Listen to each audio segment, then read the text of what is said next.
Hello everyone, this is Mika. Welcome to my review of iPhone 15 Pro. It has been 16 years since the first iPhone, and during these there have been very few important changes in the new models. And I think this year the new iPhones mark another such event. Of course, I'm not talking about the design. It is clear it stayed almost the same the past 3 years. But by introducing the 23rd iPhone, Apple has yet again changed the charging port. The first time it was in 2012 when 30-pin connector was retired for the new Lightning, and now Lightning is being replaced by USB-C. And now for the first time in history, both iPhones and Samsungs use the same charging cable. Finally, we can use just one cable to charge your phone and almost any other smartphone with USB-C. In fact, you can actually charge any other device, such as AirPods or other iPhones, pretending to be a power bank. USB-C also opens a wide range of accessories, such as HDMI. This is really a huge change, mainly thanks to the EU. But that does not mean your older iPhone 14 or 13 Pro are in need of a replacement. Let's see what's new, starting from the design. The 15 Pro is now made of titanium. Previous Pro models were stainless steel. The new colors are white, black, blue, and natural titanium, which looks very nice. The edges now are more rounded, making it easier to grip without the case.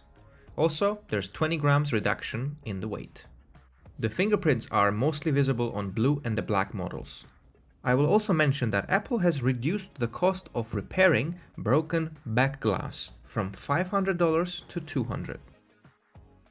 The other new thing is the action button, which now replaces the old mute switch only for the iPhone 15 Pro models.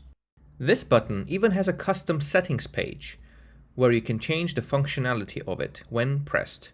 For example, you can use as a mute switch, turn on the flashlight, or the camera, etc. To be honest, I did not find it very useful. It seems to be a change for sake of it, for saying it's different and new.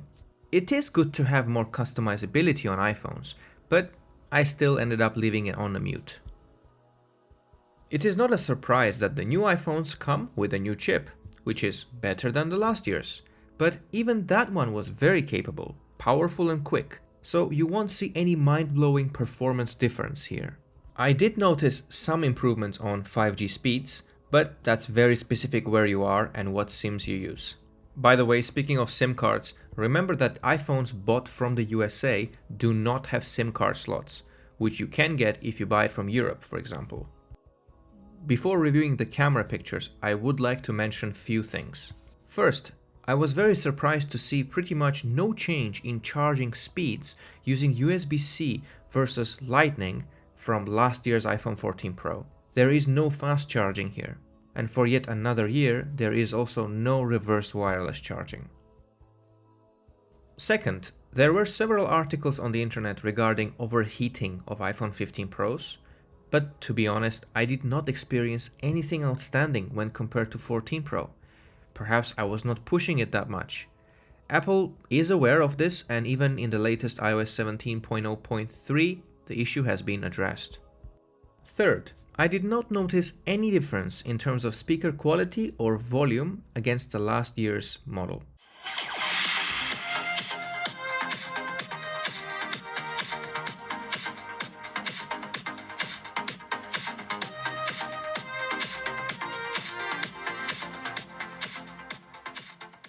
Fourth, regarding the battery life, I have tested only the standard Pro version, not the Pro Max, and I could not notice any improvements against 14 Pro, which was not as good as 13 Pro in my opinion for battery. And the fifth, there is no more gold color, and the prices for the models have stayed the same in the US. However, it seems that in the UK we see a reduction of £100 and in Germany a reduction of €100. And now, finally, let's compare the photos taken on 15 Pro against the last year's 14 Pro. There are three back cameras: the main camera, the zoom or telephoto lens, and ultra-wide camera towards the right. The main 48 megapixels camera actually takes 24 megapixels photos by default. which gives us a lot of detail, especially in a good light. But these details are hard to notice if you do not zoom in.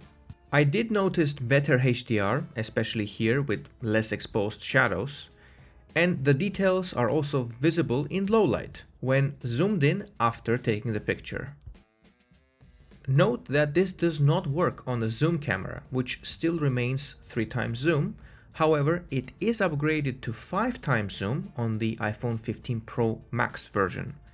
In my case, I am comparing with Standard Pro. Here we don't have that 24 megapixels and no additional details. This is why photos look very similar, as you can notice. I did manage to somehow take this photo despite trying several times to get it focused on 14 Pro, where you can clearly see an improvement, but I think this was just one-off. And in this case, curiously, 14 Pro, despite being less lit, actually exposed the clock face of Big Ben accurately and did not blow out like 15 Pro did. And finally, we have the ultra-wide lens. I can say the same thing regarding HDR with good light, as you can see in the shadows, but in general, in most cases, you would not be able to spot any substantial improvement, be that during good light or bad. Only in this occasion I can say that in complete darkness, the new one produces better photo. But I don't think this is a common scenario to take pictures anyway. As you may know already, ultra-wide lens can be used to take close-up photos, macro pictures. I get some very mixed results here. In some cases I see no difference, in others I see difference in color temperature or sharpness. It's a mixed bag, but still very good macro camera. I would also mention that if you're taking photos of people, cats or dogs, then while taking a normal photo, a 15s will automatically save a version for portrait mode as well, so you can later enable it if you want. Same works if you just tap to focus before taking a photo. Well, I think this is it. What can I say as a verdict? Well, pretty much the same as I said last year. I don't think I can advise you to rush and get this model for its changes, unless you are really into USB-C port or the titanium feel. I would suggest waiting for another year and skipping this one, especially if you already own either 14 Pro or 13 Pro.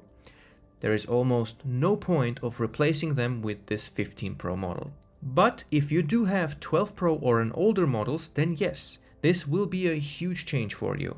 But I would also consider getting standard 15, not Pro, which this year has been updated with dynamic island, 48 megapixel camera, and amazing A16 Bionic chip from last year's 14 Pro. So, if you don't care about having a zoom camera or smooth 120Hz screen and want to save a bit of money but still want to get a new iPhone, then 15 or 15 Plus are perfect options for you. Thank you for watching and bearing with me while I produce this video. I would be very glad if you would subscribe and share this video with people who may find it interesting. This has been my 5th review in English, and I'll continue producing more for my English-speaking audience. Thank you, and see you next time.